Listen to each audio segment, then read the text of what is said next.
साहब हम गांव-गांव जाकर सब्जी बेचते हैं। बच्ची के लिए पाई पाई जोड़कर डाकघर की बचत योजना में पैसा जमा कराया था। मेरे पैरों तले ज़मीन तब खिसक गई जब हमें डाकघर आकर पता चला कि 2,03,000 रुपये गायब हो गए। डाकघर वाले बोलते हैं कि जांच कराएंगे। बच्ची बड़ी हो गई है, इसकी शादी के लिए पैसे कहाँ से लाऊं? अब मैं क्या करूं साहब? इसलिए मैंने डाकघर के अंदर पैसे रखवाए थे। अब मैं क्या करूं सर? ये दर्द एक 70 साल के बुजुर्ग है, उनका है। नाम है उनका दिनेश। आप सोचिए कि एक तरफ ये है कि जो बड़े बड़े लोग होते हैं, जो जिनके घर बड़े बड़े बंगले होते हैं, बाहर उनके गार्ड होते हैं, वो अपना घर, अपना जो पैसा है वो अपने घर के अंदर रखते हैं। लेकिन गरीब जिसका एक टपरा है, जिसके अंदर कोई भी एक लात मार के घुस सकता है, उसके लिए सबसे बड़ी सिक्योरिटी का साधन होता है कि वो अपने पास में जो बचत जो है, जो जमा पूंजी है, वो या तो डाकघर के अंदर जमा कराए या फिर बैंक के अंदर जमा कराए। और उसका रीज़न यही होता है कि उनके जो छोटे मोटे काम होते हैं, चाहे वो मकान का काम कराना हो, चाहे वो बच्चों की शादी कराना हो, वो छोटे ये इस जमा पूंजी से करते हैं। लेकिन सोचो कि जो मजदूरी करके, मेहनत मजदूरी करके, पाई पाई करके अपना पैसा जमा कराए डाकघर में या बैंक में, और एक दिन वो निकालने के लिए जाए और उसको ये पता चले कि पैसा तो उसका है ही नहीं, उसको ये पता चले कि उसका डाकघर के अंदर कोई खाता ही नहीं है, उसको ये पता चले कि जो एफडी उसने करवाई थी वो है ही नहीं। डाकघर में पैसा जमा कराने का मतलब या सरकारी बैंक में पैसा जमा कराने का मतलब ये है कि उसने सरकार को पैसा दिया है रखने के लिए, संभालने के लिए, और सरकार का ये फ़र्ज़ बनता है, उन बैंक वालों का, उन पोस्ट ऑफिस वालों का ये फ़र्ज़ बनता है कि उस गरीब का पैसा वो संभाल के और अवेयर के रखें। लेकिन होता क्या है कि जब ये गरीब पैसा लेने जाता है तो उसको वो मिलता नहीं है। दैनिक भास्कर के अंदर एक बहुत दिल दहला देने वाली, एक बहुत दिल को कचोटने वाली ये खबर छपी है कि डाकघर के अंदर कुछ बुज़ुर्ग हैं जो सब्जी बेच के, मेहनत मजदूरी करके वो अपना पैसा डाकघर के अंदर जमा कराते हैं, और उसके बाद में जब वो निकालने के लिए जाते हैं तो पता चलता है कि साहब उनका पैसा तो कोई और निकाल के ले गया, या उनका पैसा निकला ही नहीं। डाकघर के अंदर अगर मान लो इस तरीके की अगर लोगों का पैसा चला जाए तो फिर वो सरकारी डाका ही कहलाएगा। और ये जो मैंने आपको ऊपर बताया, ये दर्द दरअसल पाली के 70 साल के उन बुज़ुर्ग का है जिन्होंने 20 साल गांव गांव जाकर सब्जी बेची, पैसा जमा कराया था डाकघर के अंदर। इन बुजुर्ग का नाम है दिनेश क्या, और ये इस एक उप डाकघर के अंदर पैसा जमा कराया था। और इसी तरीके से कई लोगों ने जमा पूंजी की, और एक बड़ा जो फर्जीवाड़ा है वो सामने आया है कि लोगों के उनके खाते में पैसा निकालने की उनको जानकारी मिली, और जब वो मतलब जिन्होंने पैसा जमा कराया था उन्होंने निकाला ही नहीं, लेकिन पैसा निकालने की जानकारी उनके चाहे मोबाइल पे आए या किसी भी तरीके से आए, उनको पता चला कि भाई उनके खाते के अंदर तो पैसा ही नहीं है। किसी ने झाड़ू पोछा करके पैसे जमा किए, तो किसी ने दिहाड़ी करके, मजदूरी करके पैसा जमा किए।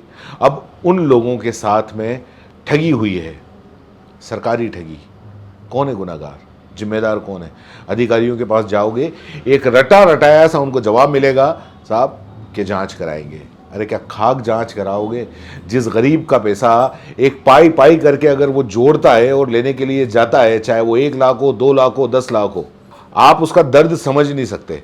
ये कोई धन्ना सेठ नहीं होते हैं कि धन्ना सेठ ने पैसा जमा कराया और उसमें से 1-2 लाख रुपए चले गए तो उनके कोई फर्क नहीं पड़ेगा। इनकी पूरी जिंदगी भर की कमाई होती है। किसी को बच्चों को पढ़ाना है, किसी को शादी करवानी है, और आपका एक रटा रटाया जवाब के साथ जांच करेंगे, क्योंकि ये अभी तक सामने नहीं आया है। और मैंने कहा ना कि विभाग का ये कहना है कि अभी जांच चल रही है। मतलब आप सोचिए कि उस बुजुर्ग के साथ में या उन लोगों के साथ में क्या उनके हाल होंगे कि जिन्होंने सालों साल, किसी ने 10 साल, किसी ने 20 साल, किसी ने 5 साल अपना पैसा जमा कराया। और रोज कैसा पैसा जमा कराते, वो आईडी और उसके अंदर पैसा जमा कराते, किस तरीके से जमा कराते, रोज 5 रुपये, 10 रुपये, 50 रुपये, 100 रुपये, 200 रुपये, 500 रुपये, इस तरीके से पैसा जमा कराते। और उसके बाद में जब उनको पैसा नहीं मिलता है तो क्या हाल होंगे। ये जो पालिका भारतीय डाकघर सेवा है, वो दरअसल उसने एक तरीके से उसी ने अपना विश्वास नहीं खोया है, पूरी भारतीय डाकघर की सेवा ने अपना विश्वास खो दिया है। औद्योगिक क्षेत्र के अंदर, पाली के अंदर औद्योगिक क्षेत्र के अंदर उप डाकघर है, जहां पर कई ग्राहकों के एफडीआर अकाउंट को लेकर फर्जीवाड़ा सामने आया है।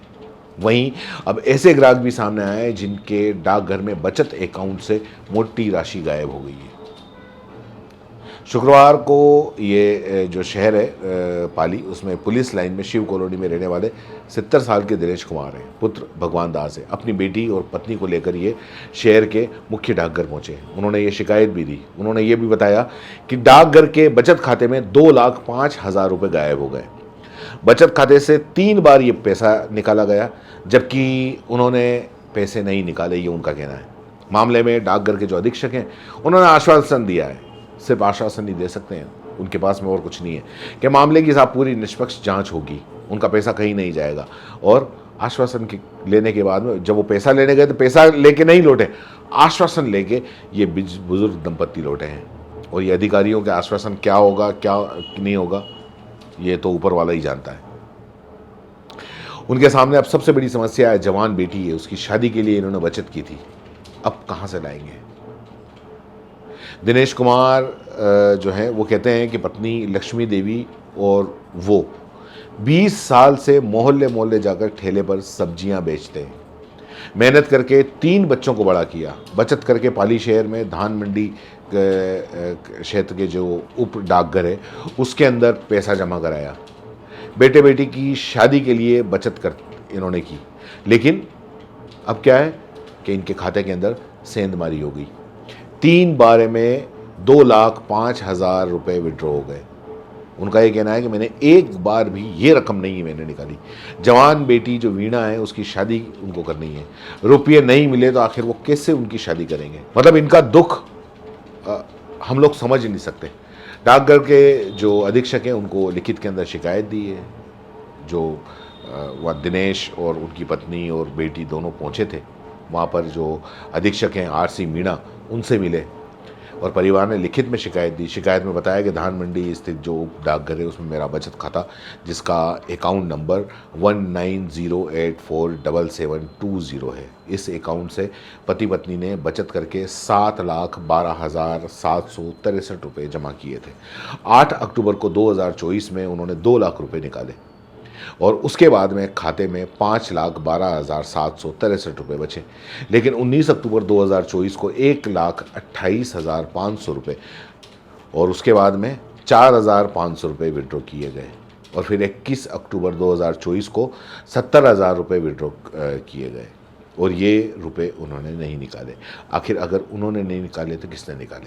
ये सीधी तौर पे ये डाकघर वालों की लापरवाही है या इसके अंदर कोई ना कोई डाकघर का कोई कर्मचारी हो या कोई हो वो मिला हुआ है, तभी ये इतना गबन हो सकता है। इन्होंने निष्पक्ष जांच की मांग की है और मांग करके कहा है कि उनके जो बचत के जो पैसे हैं वो वापस आ जाएं। डाकघर अधीक्षक बोलते हैं कि मामले की साहब निष्पक्ष जांच होगी, किसी का पैसा नहीं डूबेगा। आपके आश्वासन से काम नहीं चलेगा साहब, आपको पैसा देना पड़ेगा। उन्होंने ये भी कहा है कि जांच शुरू की है और प्रारंभिक जांच में जो सामने आया है कि विड्रॉ पर साइन हो रखे हैं। किसके साइन हो रखे हैं ये बात अलग है, साइन मैच करें नहीं करें ये बात अलग है। और मैसेज भी उनका ये भी कहना है कि मैसेज सब मोबाइल पर भी जाता है। पीड़ित का कहना है कि उनके अकाउंट से 3 बार 2,05,000 रुपये निकले हैं और वो उसने नहीं निकाले हैं। अब उनका तो यही कहना है जो अधीक्षक हैं उनका कि जांच के बाद पता चलेगा कि पीड़ित के अकाउंट में पैसा किसने और कैसे निकाला। किसी भी निवेशक को घबराने की ज़रूरत नहीं है, घबराने की ज़रूरत होती है साहब। जो बड़े बड़े सेठ लोग होते हैं ना, उनके कोई फ़र्क नहीं पड़ता। वो दरअसल बैंकों के अंदर और डाकघर के अंदर वो पैसा जमा नहीं कराते हैं। वो क्या करते हैं, वो तो वहाँ से पैसा लेते हैं और ये जो छोटे और गरीब लोग हैं ये पैसा जमा कराते हैं। आप इन्हीं का पैसा उन सेठों को देते हो लोन के तरीके से। ये आपके पास में पैसा जमा कराते हैं और या तो वो लेके भाग जाते हैं या फिर आपके यहां से इस तरीके से गबन हो जाता है, जो कि ये ठीक नहीं है। सिर्फ यही नहीं, इसी डाकघर से जुड़ा एक मामला पाली शहर के पुराने housing board saint Paul school निवासी जो मधु देवी हैं, उनकी उम्र भी 60 साल है क्या, उनसे जुड़ा हुआ भी एक मामला सामने आया। मधु देवी का ये है कि 3 जो NSC राष्ट्रीय बचत पत्र, ये पैसा भी सरकार के पास में ही जाता है, बचत के रूप में जाता है, लेकिन सरकार के पास में ही जाता है। उन्होंने राष्ट्रीय बचत पत्र में जमा किया था। शुक्रवार को वो डाकघर पहुंची तो पता चला कि उनके तीनों अकाउंट रिकॉर्ड में ही नहीं है। मतलब कमाल हो गया, पैसा जमा करा रहे हैं डाकघर के अंदर और डाकघर के अंदर कोई रिकॉर्ड ही नहीं है उनके अकाउंट का। उन्होंने, मधु देवी का कहना है कि घर पर चोरी न हो जाए इसलिए डाकघर में रुपया जमा कराया था और शुक्रवार को बचत पत्र की जानकारी लेने के लिए वो डाकघर पहुंची तो उनके होश उड़ गए। उनके पति की जो मौत है वो 15 साल पहले हो गई थी और परिवार पालने के लिए उन्होंने सब्जी बेची, बचत करके उप डाकघर जो औद्योगिक क्षेत्र के अंदर है उसमें 14 जून 2019 को 1.5 लाख रुपए की 2 NSC करवाई और फिर 75,000 रुपये की एक NSC और 2 जुलाई 2019 को करवाई और तीनों NSC 1-1 साल के लिए करवाई थी। साल भर बाद में ब्याज सहित सोचा कि पैसा पड़ा रहेगा, NSC कराएंगे, बचत पत्र में कुछ अच्छा सा ब्याज मिल जाएगा। जब वो साल भर के बाद में लेने के लिए पहुंची तो डाकघर में कहा कि आपको अच्छा ब्याज मिल रहा है। उस वक्त था इनका अकाउंट और डाकघर से ये भी कहा कि आपको अच्छा ब्याज मिल रहा है, रुपये जमा रहने दो, घर पर खर्च हो जाएंगे, जमा रहेंगे तो बुढ़ापे में काम आएंगे, इसलिए रुपये उन्होंने नहीं निकाले। और अब जब उन्होंने ये सुना कि डाकघर में रुपयों को लेकर गड़बड़ चल रही है तो वो तीनों डायरी लेकर डाकघर के अंदर पहुंची। अब जांच करवाई तो ये सामने आया कि उनकी तीनों डायरियों का कोई रिकॉर्ड डाकघर के अंदर है ही नहीं। तो ये तो सरकारी डाका ही हुआ। भाई, सरकारी कर्मचारी ने गड़बड़ की हो या किसी ने भी की हो, लेकिन सरकार के घर में से अगर मान लो पैसा गया तो ये फिर सरकार ने ही डाका मारा, यही माना जाएगा। एक और है, 85 साल के एक बुजुर्ग हैं, उन्होंने भी FD को लेकर मुकदमा दर्ज कराया है और ये भी पाली जिले के फालना थाना क्षेत्र का पेरवा गांव का निवासी है खीम सिंह। 85 साल उनकी उम्र है और जो उनकी पत्नी उसब कंवर, उनका दोनों का जॉइंट अकाउंट खुलवाया था। डाकघर में 5 साल के लिए उन्होंने 1 लाख रुपए की FD करवाई थी और पेरवा गांव के डाकघर ऑफिस में 24 जून 2024 को ये FD करवाई थी। उनका खाता संख्या 4434189964 है। अब रिपोर्ट के अंदर ये बताया कि 20 जून 2024 को अवधि पूरी होने पे वो रुपये ब्याज सहित रुपये लेने के लिए गए तो पेरवा डाकघर के अंदर जब जवाई बांध की शाखा में जाने को कहा, जब वहाँ गए तो उन्होंने कहा कि आप जवाई बांध की शाखा के अंदर जाओ। वहाँ गए तो उन्होंने कहा कि साहब फालना शाखा के अंदर भेज दिया। फालना पहुँचे तो कहा कि पाली डाकघर के हेड ऑफिस जाओ। सभी अधिकारी एक दूसरे के पास में भेजते रहे लेकिन अभी तक उनको मूल राशि नहीं मिली है।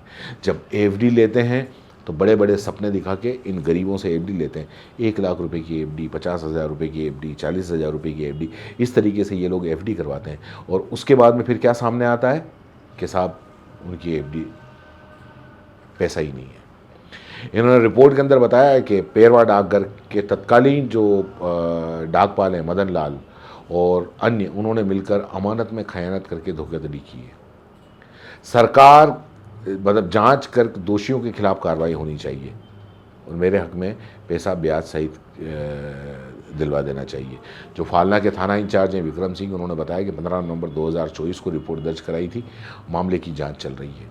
मैं तो कहता हूँ कि ये इन अधिकारियों के खिलाफ नहीं, इन अधिकारियों के साथ साथ सरकार के खिलाफ, जो सरकार में बड़े बड़े ओहदों के ऊपर बैठे हुए हैं, उनके खिलाफ रिपोर्ट दर्ज होनी चाहिए क्योंकि जिम्मेदारी तो उनकी बनती है। कुल मिला के जो गरीबों का पैसा है, वो गरीबों का पैसा वो जब अपने यहाँ नहीं रख के और बैंकों में और डाकघर के अंदर रखते हैं, वहाँ इस तरह की हरकत होती है। तो आखिर जाएं तो कहाँ जाएं। इस खबर को लेकर आपका क्या कहना है नीचे कमेंट बॉक्स में जरूर बताएं। धन्यवाद।